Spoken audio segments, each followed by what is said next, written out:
Howdy, folks. High Value DMD. Don't just give me your subscription, but please let me earn it. Let me earn your like and let me earn your comment. So I've got a couple of buddies from dental school, and we text all the time. And we text about things such as like patient interactions with our assistants. You know, we deal with a lot of difficult personalities sometimes. We deal with work that is like so precise, and we beat ourselves up all the time because we want to give the best work. We do the best work that we possibly can, you know. And so we have this group chat, and that's how we vent, right? But also in this group chat, a thing that we do in order to like laugh at the things going on in the world around us is we love to send each other doom posts, man. And I've got this one guy, he works up in New Mexico. Twitter X, I'm old enough to remember when it was Twitter. That guy, he cannot get off of that app. He's just like bombarding me with all this stuff from there. And it's all doom posts.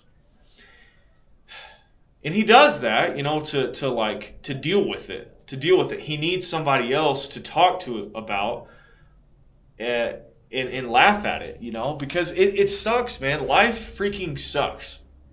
All right, if you're a working adult and you pay bills, you understand exactly what I'm talking about. You get up early before the sun comes up. You come home after giving everything you had at work. You're exhausted. You got to try to find the energy to give to your wife and your kids.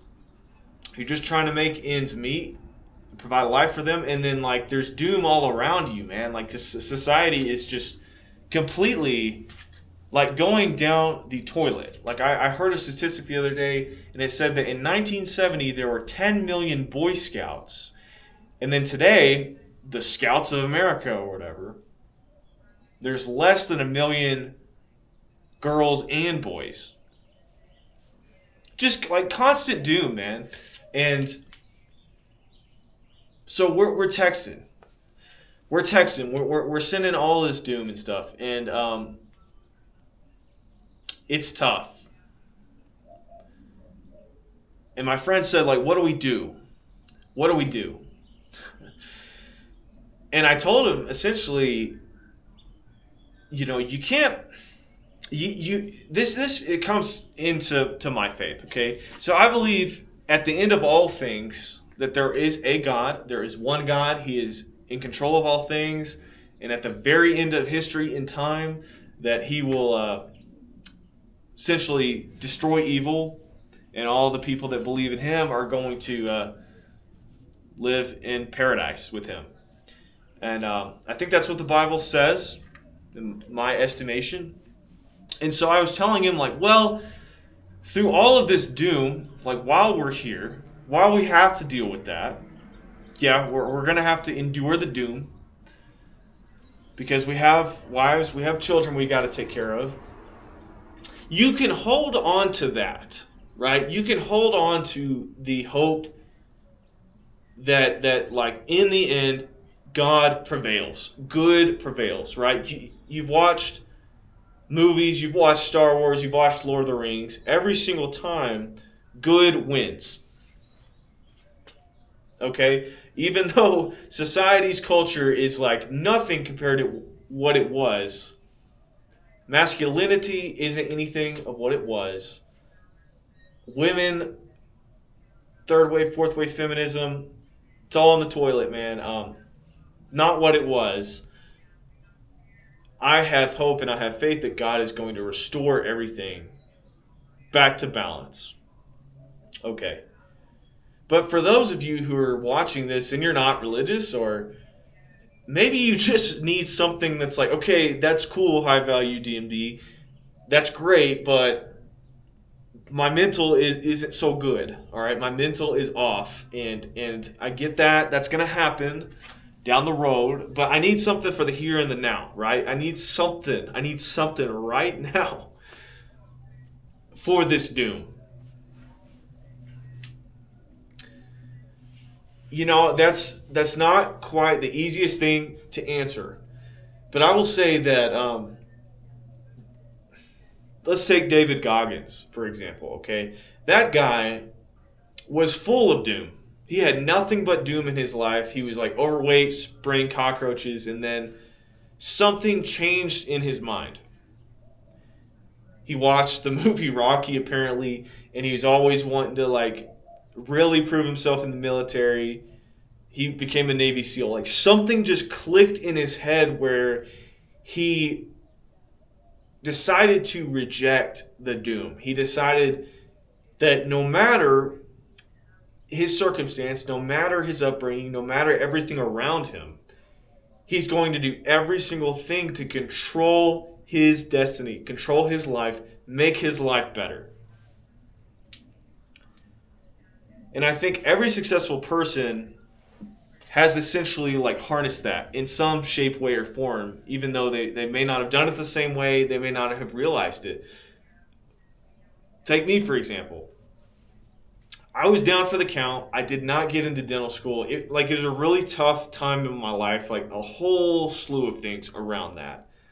But essentially, I had failed in my career pursuits at that time. And a whole lot of other like emotional things had happened. I was heavily in debt. I was making like $12 an hour. And I wasn't on a track to making the money that I am right now. There was so much doom. Just in my own life, politically, everything around me, like trying to scroll on the dating apps, like it was hell. Okay, it was hell. But I don't know, man, there's just something like innate in me that refused to lay down and accept defeat. Some type of spirit inside of me that absolutely refused defeat. So in the face of doom, you're going to have to prevail. I didn't even give you a tangible 5-step program in order to achieve that. All I said is you're going to have to prevail against the doom. There's something mental about it. That's what's going to start, okay? There's something mental in that equation you're going to have to find. You're just going to have to find it. Whether it be in books, motivational speeches, in the Bible, that's a good place to look. You're going to have to prevail. Here are some tangible things that I told my friend. So you try to control the situation around you. Okay, like it's weird and it's kind of like fricked up, but it sort of like delves into prepping. With all the doom around you, the war in Iran, the economy, whatever, well, you could go buy a 55-gallon drum and fill it with water so you have spare water. If something happens, if the economy crashes, if you can't get water, you have your own water. You could food prep. You can get some like food grade buckets and put some food in there, put some rice and beans away and some oats in there to last 25 years. Okay, there, you've got a food source. Does that make you feel better? Okay, just in case doom comes to your doorstep and you can't access groceries at the grocery store, well, you got some food. Okay, you got some water, you got some food. Maybe you buy extra ammunition, stack it away in the closet. And you've got a gun, you know how to use it, you got some ammunition, you got some food, you got some water. And then maybe you buy a backup power system. You get a solar setup, whether it be a small one at first with a panel. We've got a little setup, like 1,500 watt and a 600 watt. If the power goes out, dude, you've got power. You've got something to push that doom back. And so you can still maybe run your refrigerator a little while. You got some light source to keep morale going. You could still play your Xbox. That's kind of crazy to think about. But it makes sense to me. It really does. And I think my friend appreciated that because, he's a wreck. His mental is a wreck, and he's scrolling. He's doing the scrolling, opening up the phone, and there's the doom, right? And he's doing the scrolling, But I think that, if he gets all these things around him, he's got some stuff just in case things go south. Well, maybe that eases the burden on the mind a little bit. And I tell you, he's doing very well in practice. He's making some good money. He's still fricked up. The doom is still fricking him up, but I'm sure that helps, right? I'm sure that, like, if you're making 15 grand a year and you've got no reserves and you're pulling up the Twitter and you're getting fricked up by the doom, I'm sure it's a lot easier to cope with the doom if you've got some resources, if you got some money behind you. If your body is in shape, if you're not 400 pounds, right? If I went to the gym yesterday and I could bench press 270 pounds 2 times. I'm trying to get my bench press back up to where it was years ago. It's easier for me to cope with things if I know I got some stuff under control right here. And I tell you what, having a wife, having somebody that loves you, having somebody to take care of,